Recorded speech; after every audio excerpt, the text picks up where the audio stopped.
Is the land that your property built on affecting your health? It might sound strange to ask, but have you ever driven into a street and suddenly felt different? In this episode, we're going to look at why that might happen to be the case. And we're going to look at geopathic stress and how the land your home is built on affects you.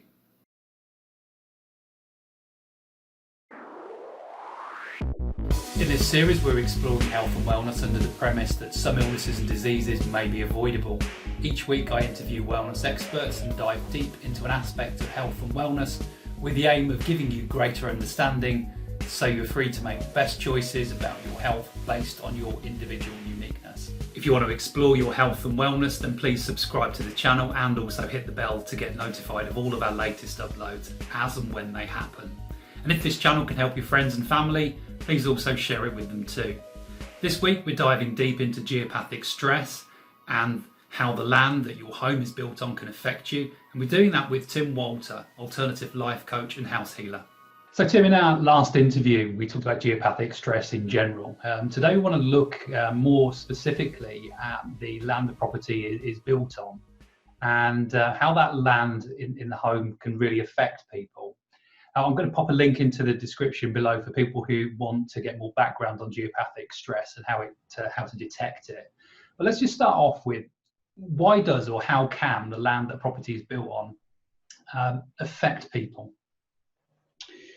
It's really, it is really interesting actually, because it's one of those things that I think we all take for granted. We just think, oh look, there's a house or there's a housing estate. Fantastic. What's the house look like? What does it feel like? You know, especially if we go to buy a property, you know, these are the things we look for. What does it feel like? That magic, oh yes, you know, that magic feeling, that wow factor that everybody talks about. But the most important thing is actually exactly what you're raising now, which is actually the land on what it's built. And if we think about it, you know, we're natural, we're created, we're part of nature. You know, as human beings, we forget that we are just natural human beings. And just like plants that grow in certain areas, you know, some plants grow better in some areas than others, we actually flourish in some areas much better than others. And it's these influences of the land that actually determines those very subtle aspects of whether we actually flourish or not. And a lot of that wow factor that people feel when they go in and, you know, to purchase a property is actually due to the influence of the land. It's not just the stuff that you can see. You know, it's not just the physical stuff. I mean, obviously geology has a role in that, in what fields of, you know, EMF fields, for example, natural EMF fields are emanating from the land, from the geology, from the rock. But there are detrimental things like toxicity, you know, chemical toxicity. You know, what was the land used for before? We know very well that, you know, industrialized sites are frequently, you know, they're just categorized as you cannot build on an ex-industrialist site because it's poisoned. So, you know, and you hope to God that people don't build on that land. You know, there's always ways around sort of building regulations, but, you know, and you hope that you're not buying one of those houses that's being built illegally. So, you know, because an industrial site is going to give toxic chemical issues. Natural land can also give toxic chemical issues, things like radon. Radon is a naturally occurring gas. It's visible. There are areas of the UK, for example, that are very highly susceptible to things like radon emissions. And, you know, that comes up in a house survey, so when you're buying a house. Yeah. So the land is incredibly important, but there are also far more subtle influences as well, you know. Things that perhaps we don't expect. And I can go into some more of those if you want to look at those. Yeah, I'm just thinking that I know that I've driven into streets at different times or walked into a street, and suddenly there's a change in how I feel when I'm walking or driving into that street. And I find that really kind of quite strange. What are some of the causes of geopathic stress on, say, a home or maybe a room within the home? Yeah, I mean, I think you know, we touched on those in the first, just now we touched on some of these issues, EMF fields, so electromagnetic frequencies. These are typical things that you'd find within a house, and they're going to affect different aspects of the property. So in other words, different areas of the property. EMF, you're talking about just sort of mobile phones, phone numbers? Yeah, exactly. Exactly that. And so we're talking about, with EMF fields, we're talking about all of the electrical and the technological sort of gadgetry that we have these days. In particular, for example, a Wi-Fi hub. You know, some people can be really susceptible to these sort of frequencies. Now, the thing is here, Neil, is that in all of this, in all of the work that I do with geopathic stress and with working with houses, with people with houses, is we cannot say that all of these things influence every single person. Most of the people that come to me for help are what would be categorized as highly sensitive people. So when we talk about individuals being affected by Wi-Fi hubs, for example, 9 times out of 10, people will walk into a room and those people will not be affected by that EMF field.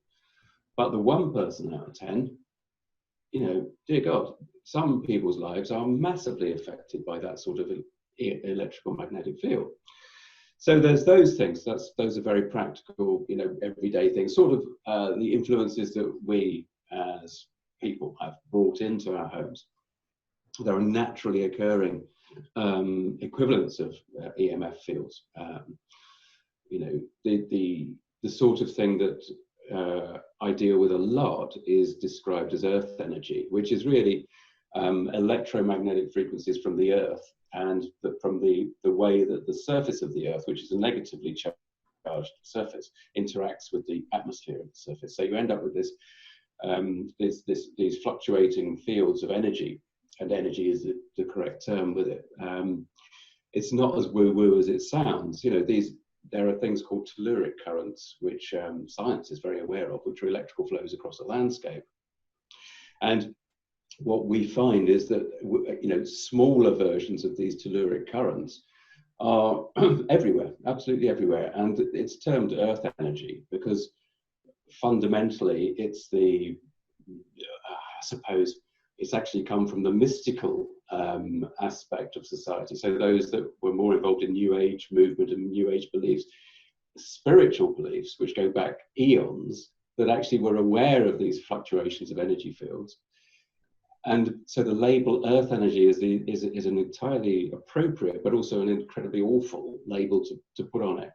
But earth energy affects individuals in exactly the same way as your Wi-Fi hub might affect individuals. So those are influences too.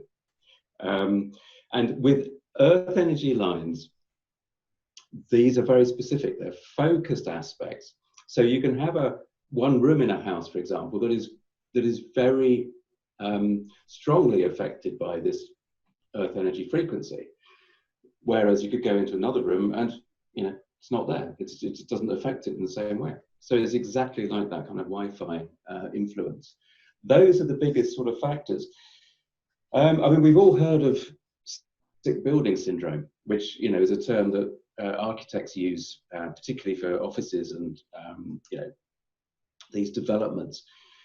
And sick building syndrome and the issue of geopathic stress are really very closely linked. It's just that sick building syndrome is like the grown-up cousin that's perfectly acceptable to everybody, and society accepts, oh yes, so sick building syndrome, there it is, very well turned out.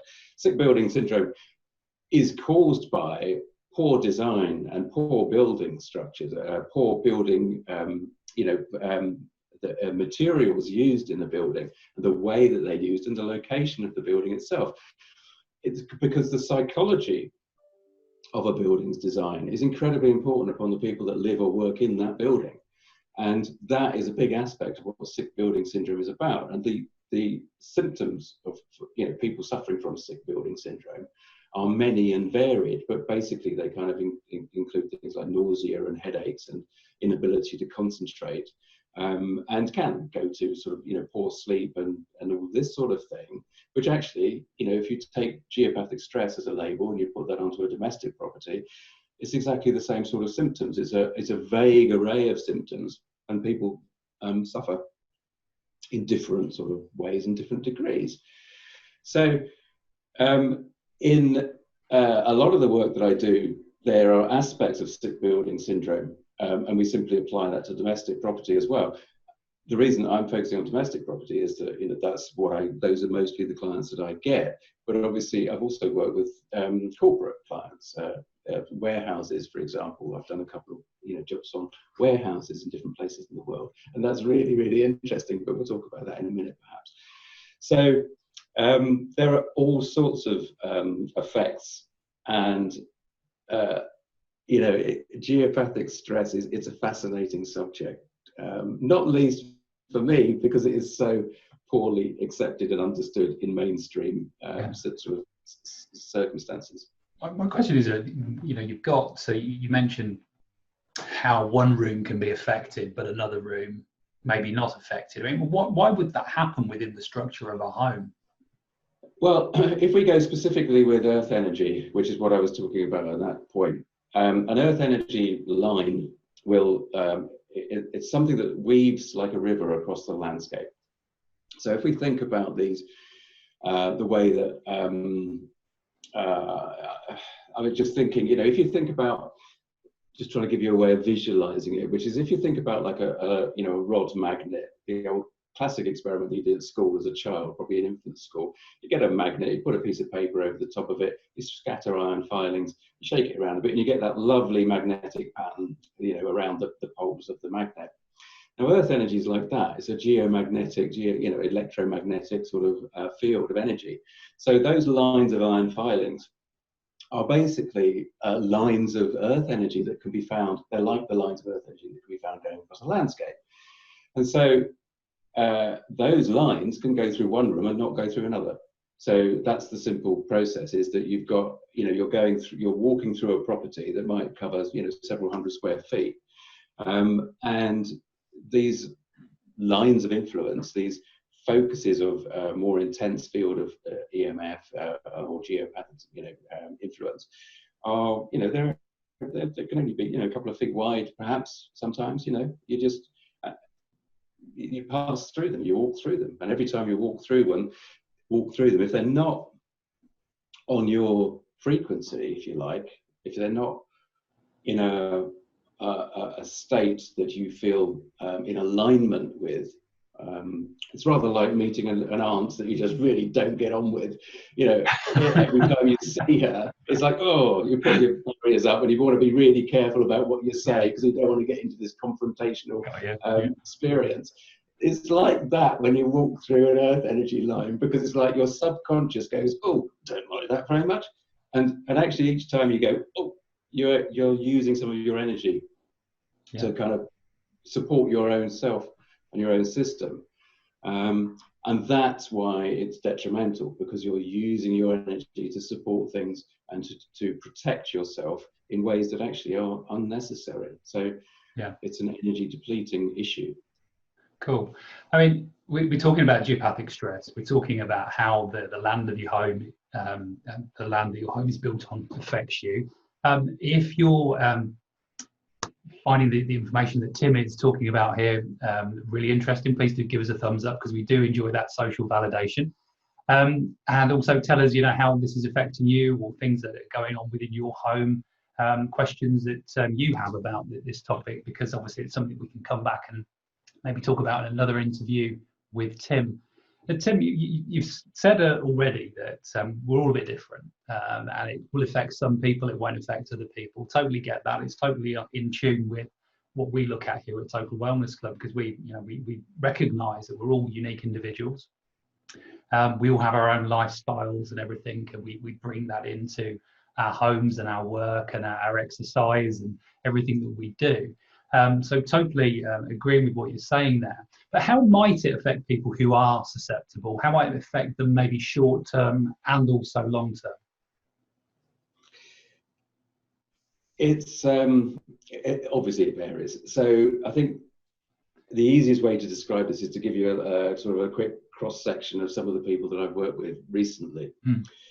And I'll refer to a list because I always forget. I mean, bless them, I always forget who my clients are.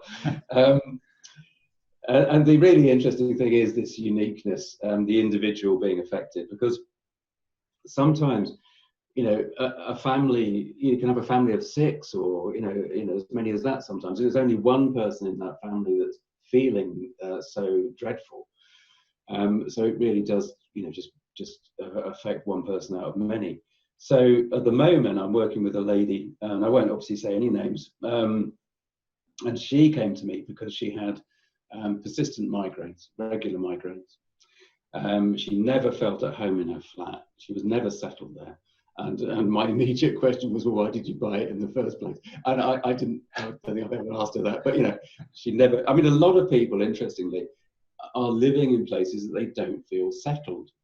So anyway, but the thing is, migraines, very poor sleep, very disrupted sleep.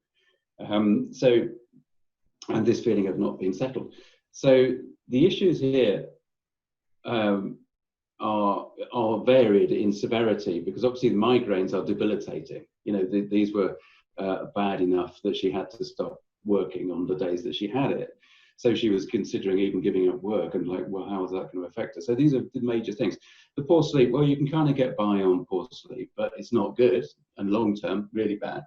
Mm.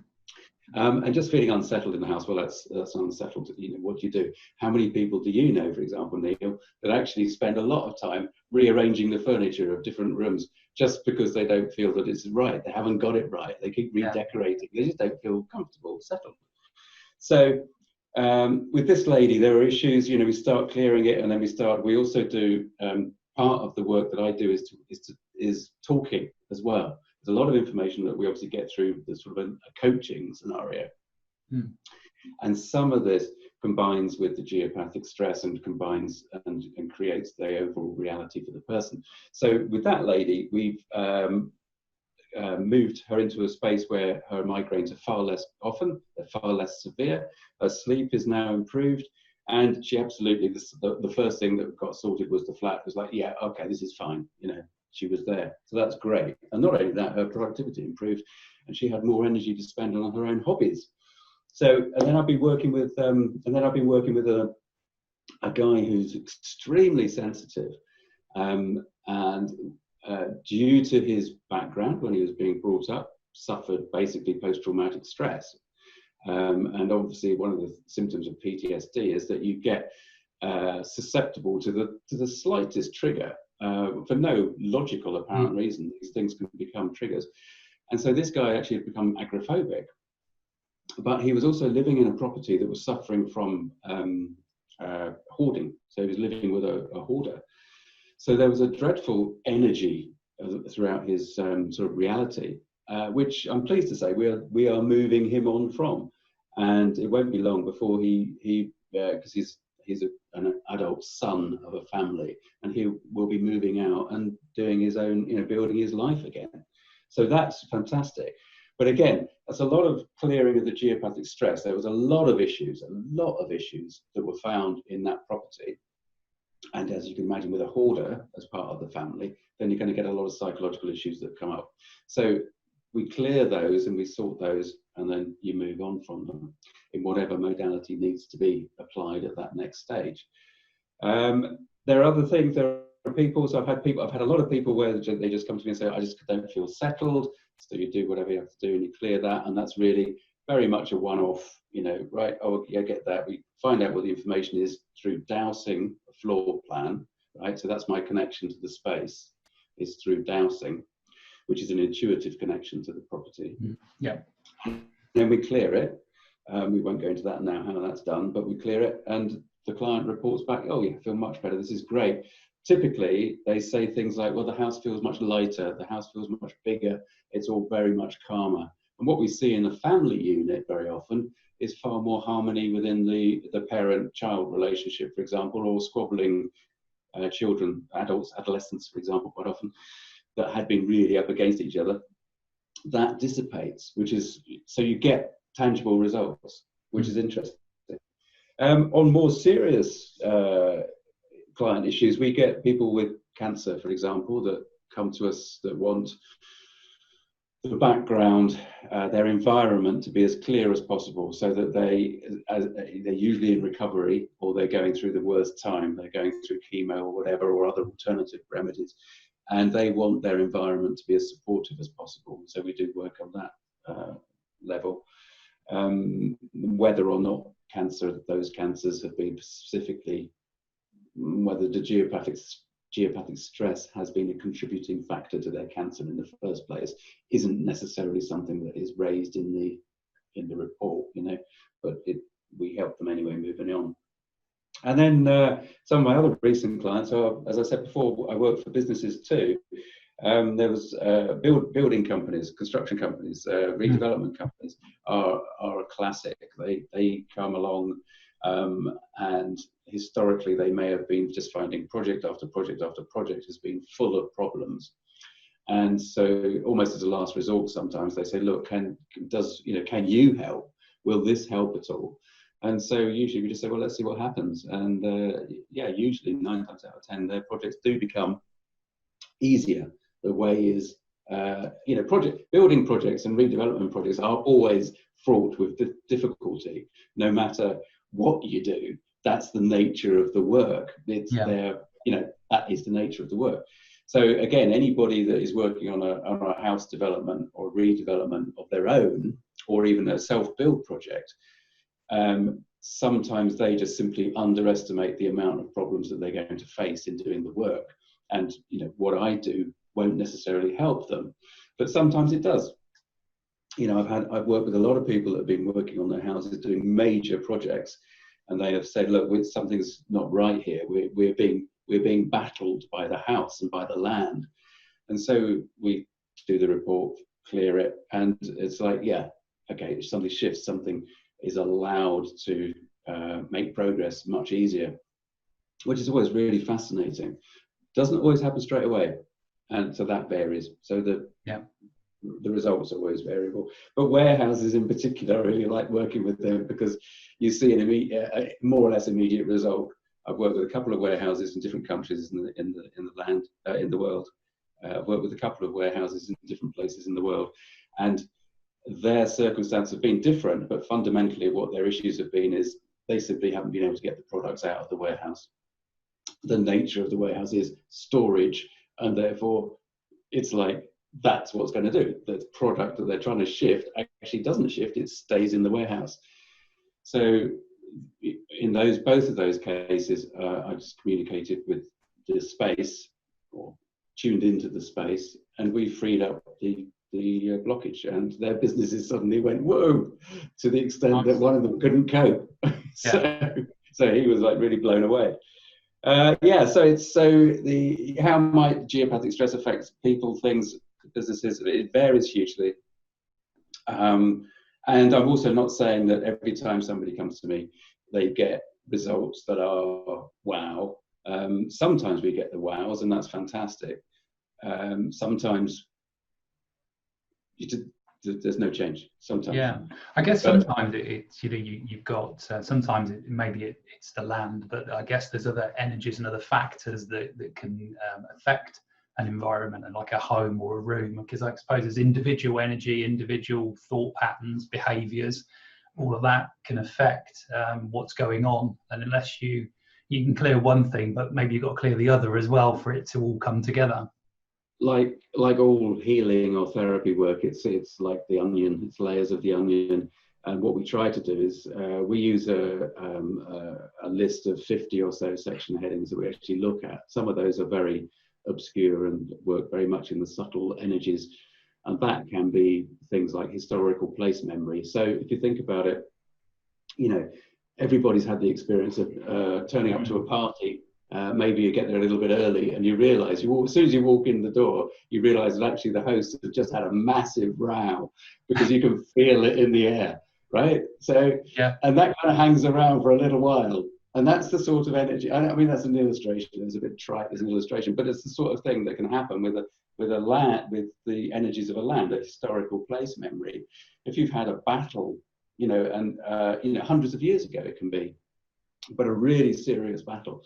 I mean, if you've ever been to Scotland and to the site of the Battle of Culloden, that valley has a very strange atmosphere to it even now. And you can go there and not know its history, and you just feel, no, this is something else. Something strange has happened here.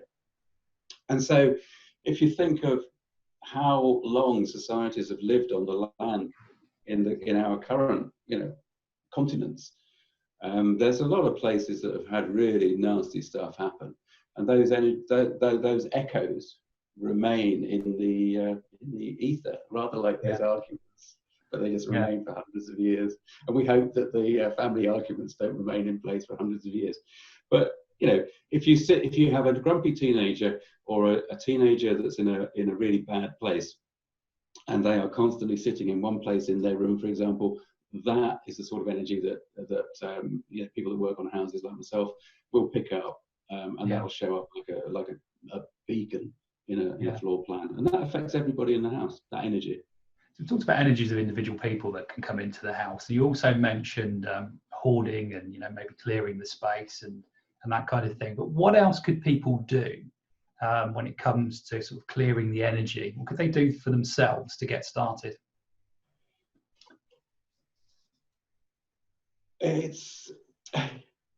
Well, the simple things, right? The really simple things actually link in more to feng shui type approaches to space and your living environment.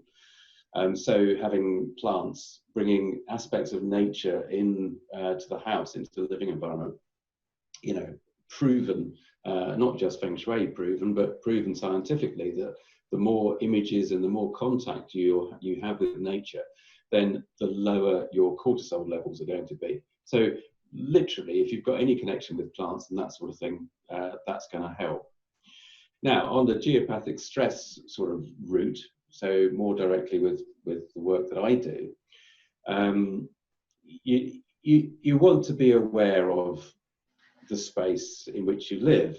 You want to be aware of what you have around you. You want to be aware of how do you feel about all the objects, material possessions that you have, that you come into contact with every day. So decluttering, although it's a kind of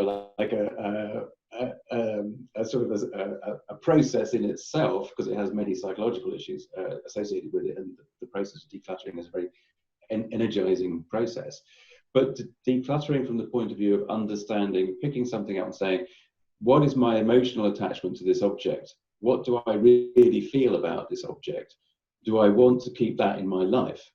Do I want to keep the energy of that in my life? The memories that brings to me? Do I want those?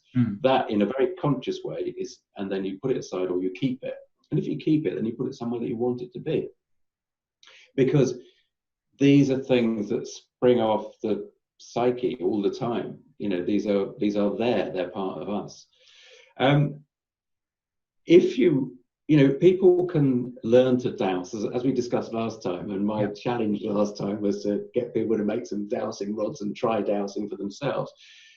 And actually, these are the sort of things that you can use dowsing yourself.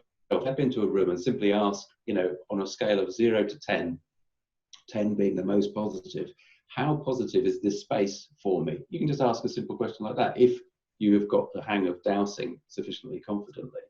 And you'll find, sometimes a room will be like 2, sometimes a room will be 8, and then you think, so in that case, think about what is it? Well, why is it only a 2? And so you can start to go through a list of questions yourselves. The basics of what I do kind of, as a profession can be done by every individual in the land, in understanding that they are connecting to an aspect of their reality and of their selves that is usually completely ignored and overlooked.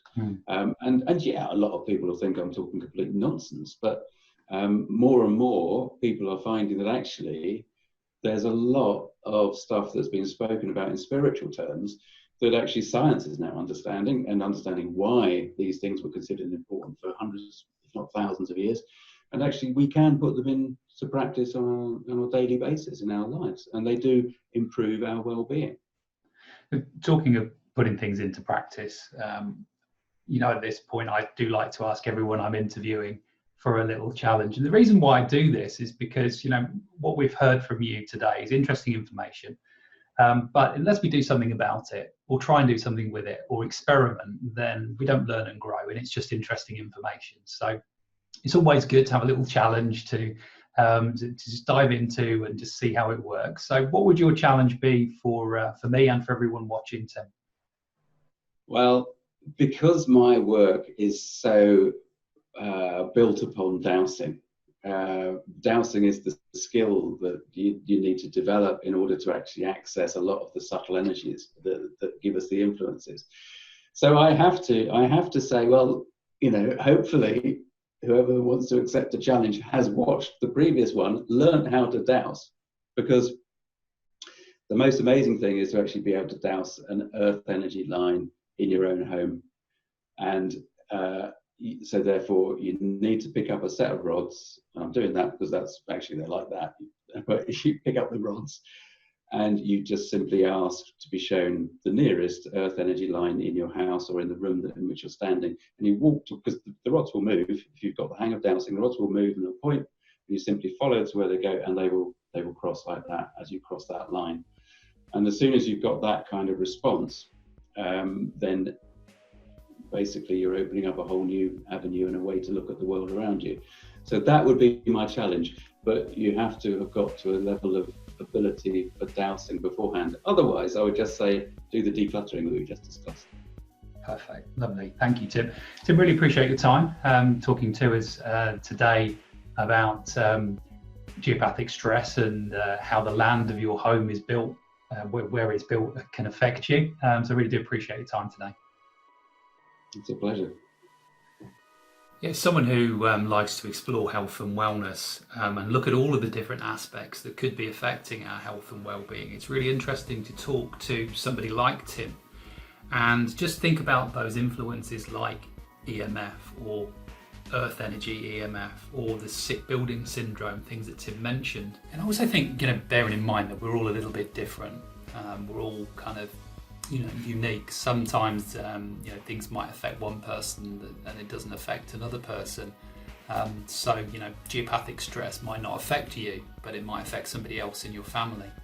The reason for doing an interview like this is really just to think about how your home may be affecting you, how the environment that you live in could be affecting your health and well-being. If you're suffering from headaches or migraines or you're a lot of ill health, maybe it's something within your home. Maybe it's worth being open-minded, open-hearted and exploring that and thinking about it. Are you going to join me with this challenge? If you are, please do let me know in the comments below. Look out for my challenge roundup video where I report back on how I got on with each of the challenges that our experts leave us with. To get that video and all of our latest health and wellness uploads, including interviews and reviews, please subscribe and hit the bell to get notified whenever we post. And if this channel can help your friends and family, please do share it with them too. Also, if you want to get proactive with your health and wellness, then Total Wellness Club are developing health quests for you over at questly.life. Join while we're developing the site, and you'll get instant access to health quests that immediately personalise your health. You'll get to identify which of 10 critical health categories need your attention. You'll be able to track your progress, and you'll be able to help us develop the platform as we go. I'll put a link in the description below so that you can get to Questly, and I'll see you next week.